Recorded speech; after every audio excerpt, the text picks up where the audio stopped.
જય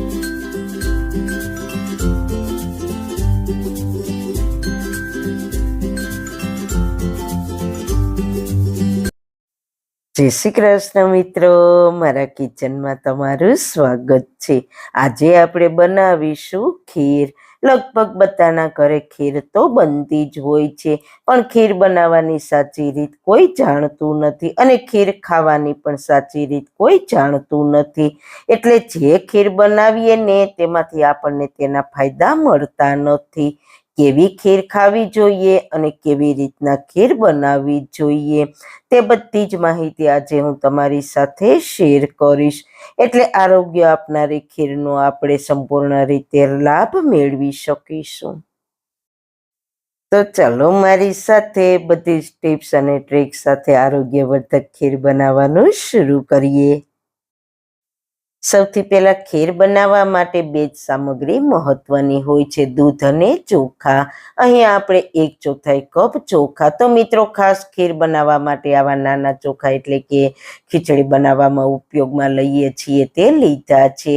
આ ચોખા પાકવામાં પણ સમય ઓછો લાગે છે, સાથે સાથે ખીર ઘટ અને ટેસ્ટી બને છે. ચોખાને આપણે 2 થી 3 પાણીથી સારી રીતના ધોઈ લેવાના છે. પછી તેને 3 કલાક પલાળી દઈશું. હું એકદમ ખીર બનાવવાની સિમ્પલ રીત તમને બતાવીશ અને મિનિટોમાં ખીર તૈયાર થઈ જશે. 3 કલાક પછી એક જાડા તળિયાવાળી કઢાઈ લઈશું. ખીર બનાવવામાં મિત્રો ક્યારેય એલ્યુમિનિયમનું વાસણ નહીં લેવાનું, સ્ટીલ કે માટીના વાસણમાં બનાવવાની. તેમાં તળિયે 1 ચમચી ઘીને ફેલાવી દઈએ એટલે ખીર તળિયે ચીપકે નહીં. પછી તેમાં 1 લીટર ફૂલ ફેટ દૂધ એડ કરીશું અને ખાસ તમે જેટલું દૂધ લીધું હોય તેના કરતાં 10 થી 15% પાણી લેવાનું છે. તમને એમ થશે કે પાણી શું કામ નાખવાનું? તો ઘણા લોકો શું કરે છે કે ચોખાને પહેલા પાણીમાં બાફી લે, પછી બાફેલા ભાતમાં દૂધ નાખીને ઉકાળી લે એટલે ખીર તૈયાર થઈ જાય. પણ આવી રીતના બનાવેલી ખીર ટેસ્ટી તો બનશે જ, પરંતુ સ્વાસ્થ્ય નહીં આપી શકે. તો તેના માટે આપણે શું કરવાનું છે? પહેલા આપણે દૂધ લેવાનું છે, પછી તેમાં 10 થી 15% પાણી નાખવાનું કુલ દૂધના વજન પ્રમાણે. તો મેં 1 લીટર દૂધ લીધું છે, તો તેમાં આપણે 150 ml જેટલું પાણી નાખીશું. પછી દૂધને ગરમ થવા દઈએ. દૂધમાં એક ઉભરો આવે એટલે ગેસની ફ્લેમ ધીમી કરીને આપણે જે 3 કલાક ચોખા પલાળીને રાખ્યા હતા તેનું એક્સ્ટ્રા પાણી નિતારીને તેને દૂધમાં એડ કરી દઈએ. ચોખા સરસ પલળીને સોફ્ટ થઈ ગયા છે, તેને તોડીએ તો તે તૂટી જાય છે. ચોખાને પલાળવા ખૂબ જ જરૂરી છે, એટલે ખીર ઝડપથી તો બનશે જ, સાથે સાથે ખીર ઘટ પણ બનશે. સારી રીતના મિક્સ કરી લઈએ. ગેસની ધીમી આંચ પર ચોખાને કૂક થાય ત્યાં સુધી ઉકાળીશું. વચ્ચે વચ્ચે હલાવતા રહીશું એટલે દૂધ તળિયે ચીપકે નહીં. મિશ્રી અત્યારે નથી નાખવાની. જો તમે ચોખા કૂક થયા પહેલા મિશ્રી નાખશો તો ચોખાને કૂક થતા ખૂબ જ સમય લાગશે. મિશ્રી આપણે બાદમાં નાખીશું.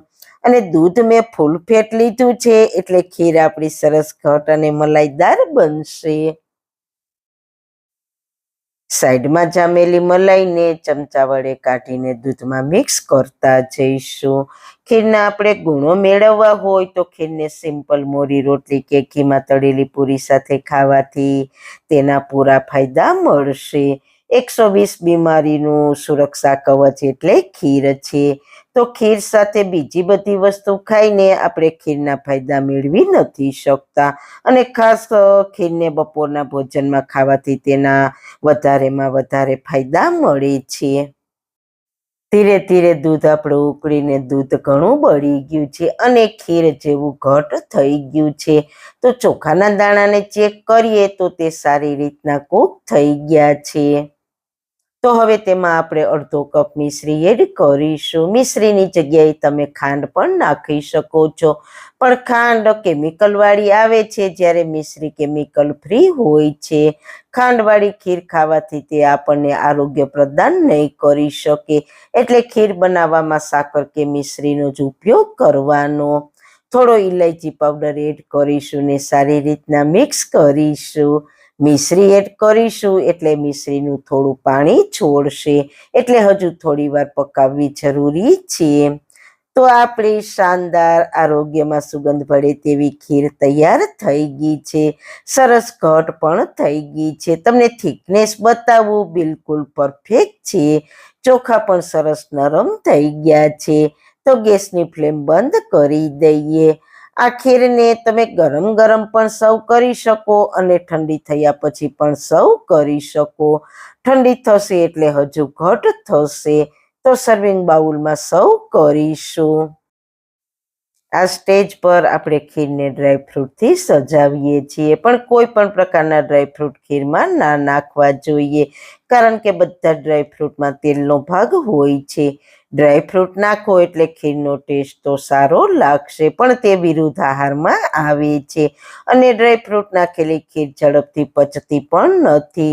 ખીર તો આપણે એટલા માટે ખાઈએ છીએ કે શરીરમાં થયેલા પિત્તને દૂર કરવા માટે, ઠંડક મેળવવા માટે આપણે ખીર ખાઈએ છીએ. તો આ ડ્રાયફ્રૂટને ખીરમાં નાખીને ખાવાથી ખીર પચવામાં ભારે પડશે અને શરીરમાં પિત્ત વધારશે. એટલે ક્યારેય ખીરમાં ડ્રાયફ્રૂટ નાખીને ના બનાવવી, તે આપણને ક્યારેય આરોગ્ય આપી શકતી નથી, પણ અનેક બીમારીઓને આપણા શરીરમાં નોતરી શકે છે. એટલે ક્યારેય આવી ભૂલ ના કરતા, એકદમ સિમ્પલ બનાવવાની. ખાસ એ ધ્યાન રાખવાનું કે તેમાં આપણે 1 ચમચી દેશી ઘી નાખીને સર્વ કરવાની, એટલે તે ખીર આપણને પિત્તથી બચાવશે.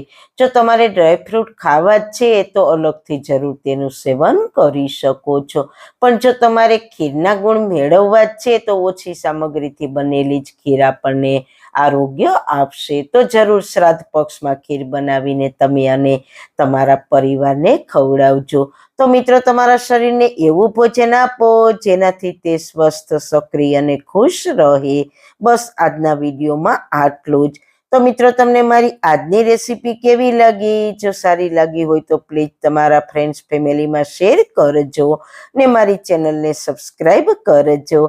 ફરી મળીશું એક નવી જ રેસીપી સાથે, નવી જ વાતો સાથે. ત્યાં સુધી બધાને મારા જય શ્રી કૃષ્ણ.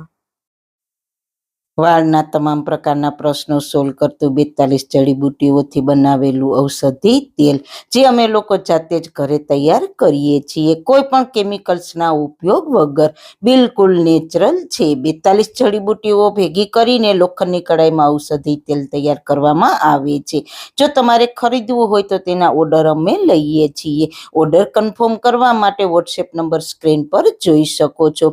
જો તમારે આ તેલનો પૂરો વિડીયો જોવો હોય તો તમને આ ચેનલ પર મળી જશે અને ડિસ્ક્રિપ્શન બોક્સમાં લિંક પણ મૂકેલી છે.